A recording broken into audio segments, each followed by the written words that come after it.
അരിയും പച്ചരിയും എള്ളിനെയും നിങ്ങൾ കുഴച്ച് 3 പിണ്ടമൊക്കെ ഉരുണ്ട പോലെ ആക്കണം ആദ്യം.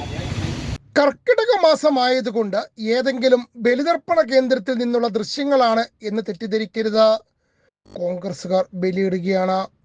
ബലിയിടുന്നത് പാലക്കാട് നഗരസഭ നഗരത്തിൽ നിർമ്മിച്ച കെട്ടിടങ്ങൾ അകാലചർമ്മം പ്രാപിച്ചു എന്ന് പറഞ്ഞുകൊണ്ട് കോൺഗ്രസ് ബ്ലോക്ക് കമ്മിറ്റിയാണ് ബലിതർപ്പണം നടത്തുന്നത്. നഗരസഭയ്ക്ക് നല്ല ബുദ്ധി തോന്നിക്കാൻ വേണ്ടിയിട്ടുള്ള ആദ്യ പിണ്ടം. കാർമികൻ എന്തൊക്കെയോ പറയുന്നു, പക്ഷെ അതൊന്നും കോൺഗ്രസുകാർ കേൾക്കുന്നുണ്ടോ എന്ന് ചോദിച്ചാൽ പറയാൻ വലിയ ബുദ്ധിമുട്ടാണ്. പലരും നിലത്തെ ചമ്രം പടഞ്ഞിരുന്നതിന്റെ വിഷമത്തിലാണ്. എങ്ങനെയെങ്കിലും ഈ കർമ്മം അവസാനിച്ച് കിട്ടണമെന്നാണ് പലരുടെയും ആഗ്രഹം. പാലക്കാട് നഗരസഭ സുൽത്താൻപേട്ട, ഒലവക്കോട്, സ്റ്റേഡിയം ബൈപ്പാസ് എന്നിവിടങ്ങളിലാണ് ഷോപ്പിംഗ് കോംപ്ലക്സുകൾ നിർമ്മിച്ചത്. 6 വർഷമായിട്ടും കാര്യമായിട്ടൊന്നും നടന്നില്ലെന്ന്. അതുകൊണ്ടാണ് കർക്കിടക മാസത്തിൽ കോൺഗ്രസുകാർ ബലിതർപ്പണം നടത്തിയത്. മിക്കവാറും പാലക്കാട് നഗരസഭ ഭരിക്കുന്ന BJP-ക്കാർ കോൺഗ്രസുകാർക്ക് ബലിയിടുമോ എന്ന് കണ്ടറിയണം.